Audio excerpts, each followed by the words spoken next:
The village of Hoffman Estates began in 1954 when Sam and Jack Hoffman, owners of the F&S Construction Company, bought the 160-acre Schrage Farm. This property was subdivided and developed into what became known as Parcel A, a group of 260 homes, each on 1/2 acre. This first parcel was located just east of Roselle Road between Gulf Road and Higgins Road. The new development made some residents of the farming community nervous. They were afraid that the subdivision residents would incorporate first and gain control of the area. They tried to incorporate first to gain judicial control of Hoffman Estates and future development within or near their boundaries. This move to incorporate was voted down in April of 1955. The proposed boundaries were then redrawn to exclude a large number of people opposed to the idea. On December 12, 1955, the proposition was passed and the village of Schaumburg Center was formed with 65 people. It did not include the Hoffman subdivision, but since it was within 1 1/2 miles of the boundaries, Schaumburg Center had judicial control of the area. The first homeowners began moving into the new subdivision, called Hoffman Estates, on November 30th, 1955.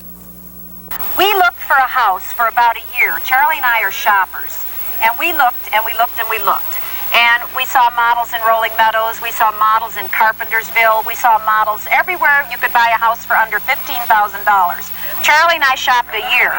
We found 2 models out on Higgins Road, and you got 2 different elevations, and we said, we'll take it. We told our good friend Harriet and Mac about it, and they said, sounds good to us. They came out the next day and bought the same house. Well, we were on our way to look at a home further west, and we passed by the models and decided we liked this area. We'd just go in and check the models. We went in and bought. He said, it's far, isn't it? And I agreed. And then the next week we came out again, and it got closer. By the 4th time, it was pretty close to Chicago. We had decided that it wasn't, you know, for a home of our own, it was close enough. But the thing that got us was it was a 1/2 acre of land. Boy, these 3 big bedrooms we thought, living room, dining room, kitchen, utility room, carport on a 1/2 acre lot for $14,900. There were some disadvantages to living in a new development far away from Chicago. Since Hoffman Estates was the only subdivision in the area, it took a while for many of the basic necessities to be developed, like roads, for example. We all moved in 1956, just about the same time. The streets were unpaved. Apricot Street was a complete mud lane. When we first moved in, and if it started to rain, we had to move our cars up to Golf Road, or else we wouldn't be able to get out.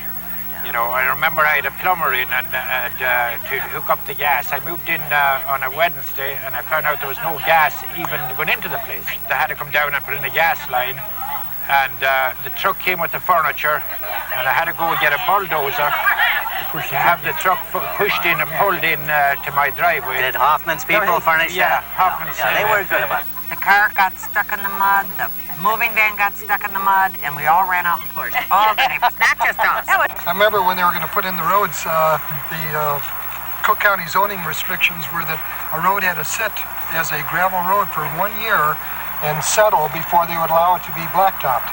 Also, the instant landscaping of today was unheard of. It took a long time to develop a good-looking yard. When we moved in, we were all young, and we took everything for granted what the builders told us. And here we had a big mound of dirt between her house and my house, and it was up to the telephone wires. And all of a sudden, here come the big trucks, and they're taking all the dirt out. Beautiful black dirt. Yes, this was beautiful, beautiful dirt. And we ran out, and I asked them where they were going with all this dirt, because it was getting low. It was getting down to the nitty-gritty. And here they were putting it all in all the backyards of the Bluebonnet and off of Ash Road and off of Bluebonnet. Our house looks up the hill, and all these backyards were filled with all this dirt, and they left us nothing. We had no trees, just little twigs. We wouldn't know what kind of tree it was anyway. It was green. We planted it. Another thing that I remembered was putting the grass in those half acres that we had, and then 3 families, the McGees and the Paganis and us, and the Oltians, got a big plank, and they put big nails in a big board and took a car and scratched all the 3 lots, and then we all threw seed on it, and that's original grass 32 years later. Nobody Everybody had had sod. seed. You went out and bought, 10 cents worth of grass seed, and you threw it in and then watered. We had half acres, and you had to water a half an acre. As we moved in, other people our age moved in with new babies and kids, and we all had to learn how to put sod in the yards together and how to negotiate with the builder to get certain things done, and we built some lifelong relationships. Initially, fire protection was a problem for the residents of Hoffman Estates, as the nearest fire station was in Roselle. The resulting high fire insurance premiums and the uneasiness of the residents led to the establishment of a volunteer fire department. Years ago, we had a volunteer fire department, and Bob was on it, and about half of Apricot Street, I think. Maddie was one of the original members. And then the women came along, as women do, and formed an auxiliary.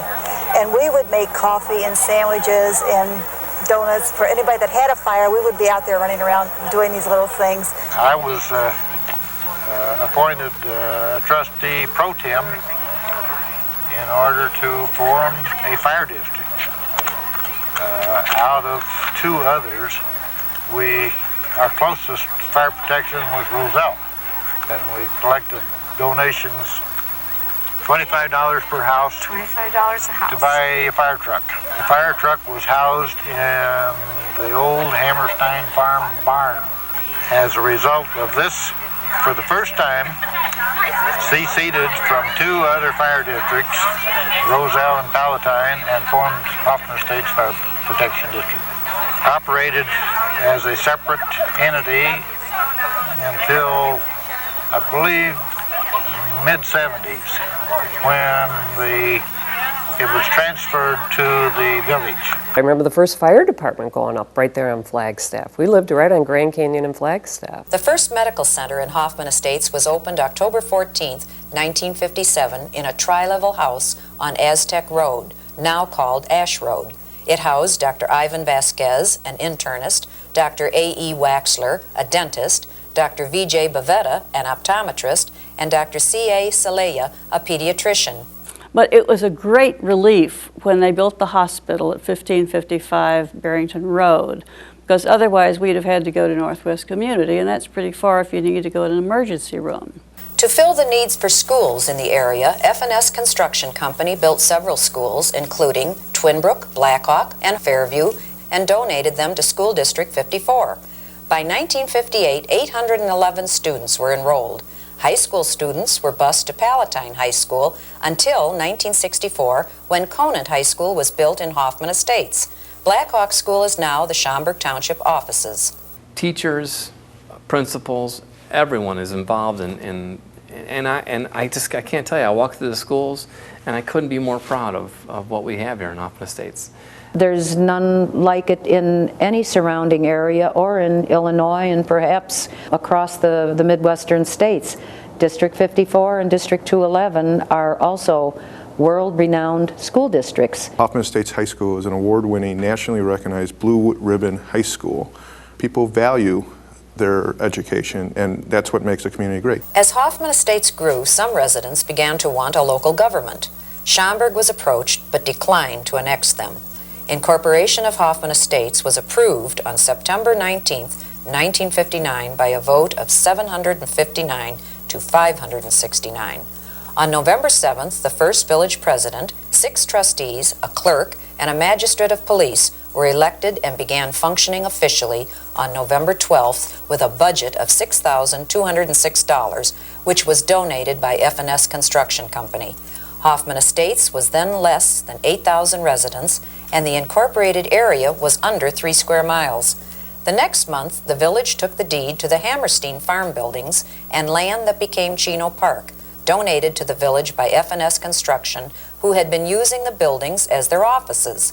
These buildings were used as the first Village Hall complex until 1972, when the new municipal building on Gannon Drive was opened. Beginning in 1961, 2,000 acres north of the tollway were annexed into Hoffman Estates. This area now includes Winston Knolls, Poplar Hills, Westbury, and the Paul Douglas Forest Preserve. This annexation more than doubled the incorporated land area. But I helped to elect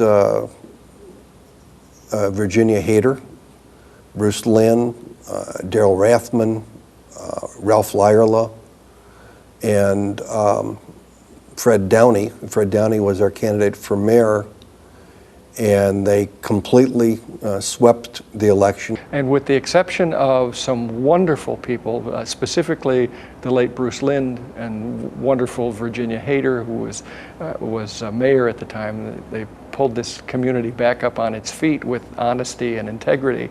In 1965, 3,300 acres west of Barrington Road were annexed.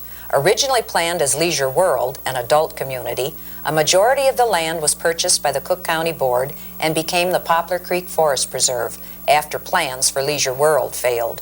Hoffman Estates grew steadily during the 60s and increased dramatically by the mid-70s. Between 1970 and 77, the number of households more than doubled from 5,337 to 11,860. The area had spread to over 18 square miles and 33,575 residents, according to the 1977 census. In the early years of Hoffman Estates, there were few social activities for residents to participate in. Out of this need, the Hoffman Estates Women's Club was formed in 1957. One branch of the group helped to establish the first library in Schaumburg Township. It was named after Arthur Hammerstein, a producer of musical comedies on Broadway and the uncle of songwriter Oscar Hammerstein. The farm, owned by Arthur and his wife Dorothy Dalton, a famous silent screen star, was one of the first purchased by F&S Construction. One farm building, the barn, was the first fire department. Later, it was the Boys Club. And the other was the Village Hall and Police Department. At first, the library books were housed in a grade school and later in a bungalow near the Roselle and Schaumburg Road intersection. The library was a four-room house down on the corner of what? Roselle Road and Schaumburg Road. Schaumburg Road? Yeah. And it was just a four-room house. And one room was the office and had the coffee pot in it. And could have been. Yeah, it was. And then three rooms of books, and the books were all donated. I mean, every book you checked out said, you know, to Susie from Grandma or something like that. And Adeline was hired to work at that point with the first librarian, Colleen Amundsen, who was still going to school. She didn't have her degree yet. And the periodicals department was in the bathroom. In 1965, Schaumburg Township Public Library was built on Library Lane. Some of our institutions, once again, were part of Schaumburg Township, and so that puts us in the position that we have a world-class library that is known all over the country. Other early social activities included the Theater Guild, formed by a group of residents interested in performing. On December 5th, 1958, their first production, The Tender Trap, was put on at the Blackhawk School. A babysitters co-op was also formed. Members not only sat for each other, but got together for coffee and conversation once a month at each other's homes. Coffee clutches every day. We had a barbecue every week. Right. It was fun. Something, It was right. fun. We formed our own mothers' clubs out here because none of our kids were old enough to babysit. We never worried about leaving our children because we knew they were in good hands. And we were able to continue socially with our friends and relatives. Well, we formed a bowling league. Women did a bowling we bowled league. for several years.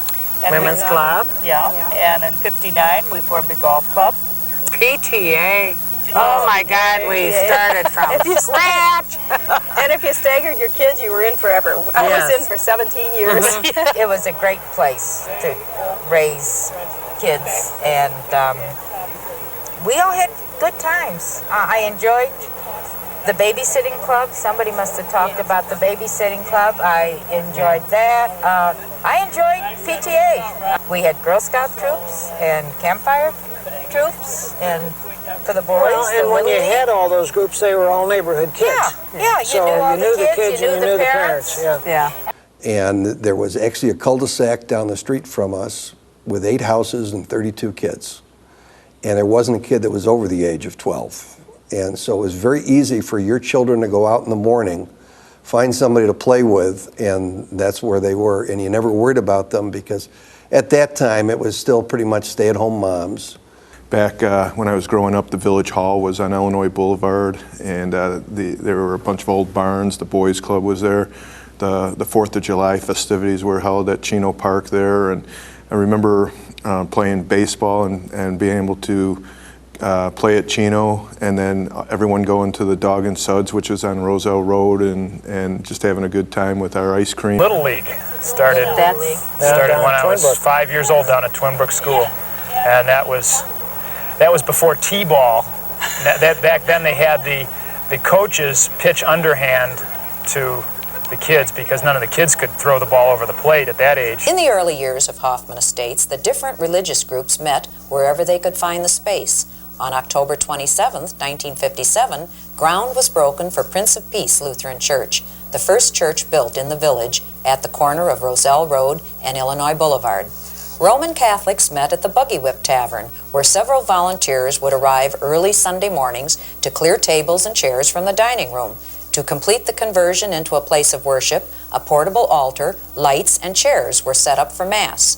That was our first church out here, and we would have our Masses on Sunday morning with the smell of beer. After Mass, everything would have to be removed and restored for business as usual by 12:30 p.m. Anxious to find a new home, parishioners had a chapel built in 1958. This would be followed by St. Hubert's Church. The Episcopalians first gathered in 1959 at the Fairview School Gymnasium. That same year, Holy Innocents Episcopal Church began to take shape. The Presbyterians formed their church in early 1959 and met at Schaumburg Junior High. In 1960, the Church of the Cross was chartered and services were held in both English and Korean. Jewish high holiday services were held at the Homeowners Association Community Center called The Barn, while Sunday school and Friday services were at Twinbrook School. The Methodists first began meeting in a residence home. It was November 1957. The first meeting was in our house to start the first church in Hoffman Estates, and it's called Our Savior's United Methodist Church.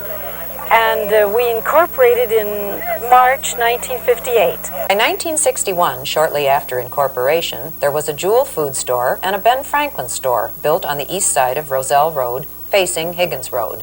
This came to be known as Hoffman Plaza, and in 1966, a post office was added. Where did residents shop for the 6 years before this? And if you ran out of milk or bread, you could go up to the tavern on the corner. They would stock bread and milk for us, so we could walk up to the tavern and get our bread and milk. And our big shopping was Palatine or Roselle, which was 7 miles away. And if company came out, if they were low on gas, they just stayed overnight because there wasn't a gas station.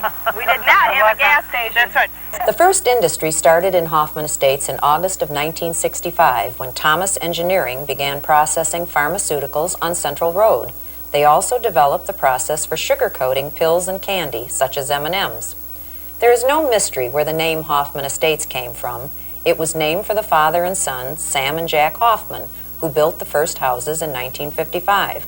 According to Buzz Hoffman, Sam's grandson and vice president of the Hoffman Group, descendant of the old F&S Construction Company, builders at the time didn't spend much time or creativity thinking up names for new subdivisions. Developers frequently called new neighborhoods estates, heights, or meadows. The Hoffman part seemed logical. We thought we'd attach a little personal significance to it. There were several names on the ballot in March of 1958 when a name had to be selected for the community's incorporation the next year. Twinbrook was selected by popular vote, but overruled by association directors. To settle the controversy, another vote was taken on June 21st, in which all residents, registered to vote or not, were eligible to vote for the name of the village if incorporation was approved. The choices were Hoffman Estates, Twinbrook, or a write-in. The name Hoffman Estates was chosen in this special election.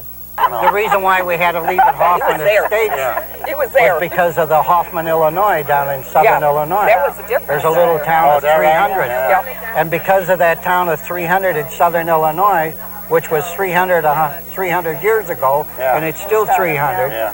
But even though we had more population, we couldn't use the name Hoffman, Illinois, so we had to keep the estates on there to use it.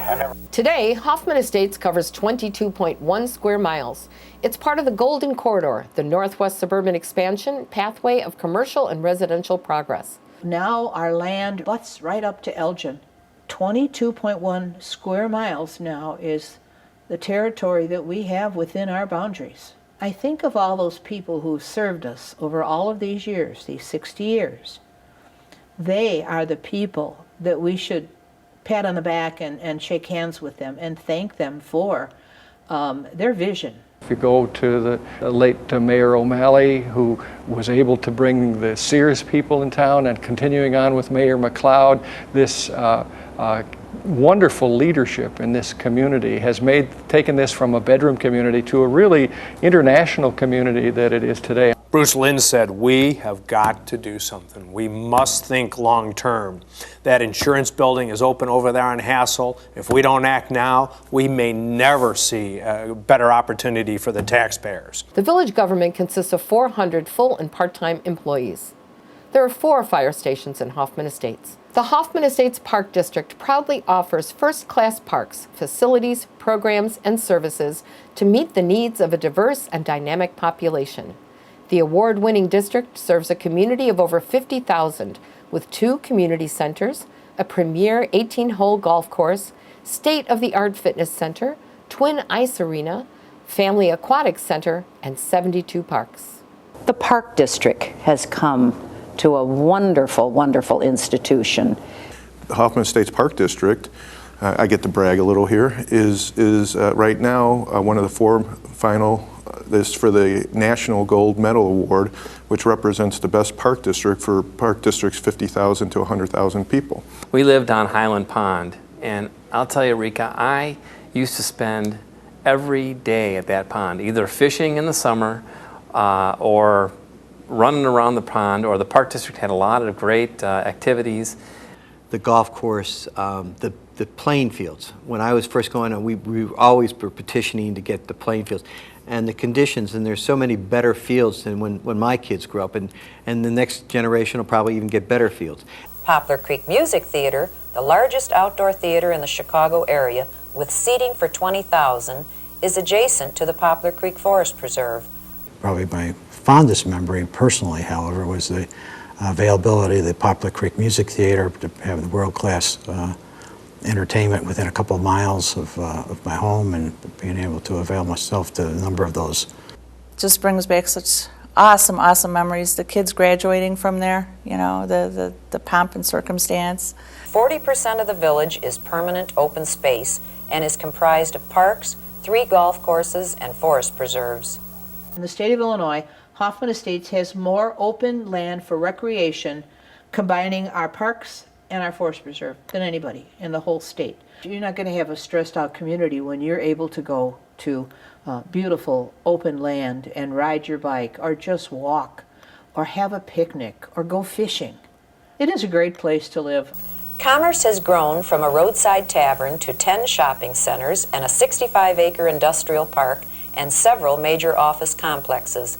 Over the last 30 years, Hoffman Estates has grown from a bedroom community to a self-sufficient village with all the conveniences one expects these days. From 2 square miles to 22.1 square miles. I think we're really set for the future. I think everything has been so well planned. Over the past 10 years, the village has made significant progress on key initiatives, and we're also planning for the future. In those 10 years, St. Alexius Medical Center became part of the Amita Health System. In 2013, Hoffman Estates welcomed Alexian Brothers Women and Children's Hospital. The 126-bed, 6-level hospital features a Level 3 neonatal intensive care unit, the Center for Pediatric Brain, and expansive mother-baby services. The Sears Center Arena has continued to be an asset to the village hosting an average of 80 events a year that appeal to people of all ages and interests across the northwest suburbs and metropolitan area. The arena, which is owned by the Village, continues as the home of the Windy City Bulls, the Chicago Bulls NBA G League affiliate.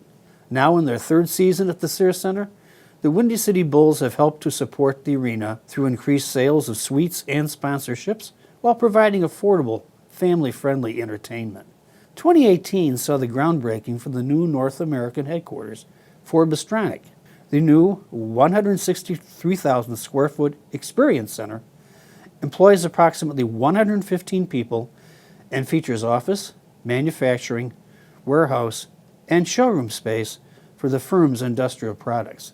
The Village continues to lead and sponsor the Golden Corridor Advanced Manufacturing Partnership, GCAMP, to assist with workforce development and promote manufacturing as an attractive career for local high school and community college students.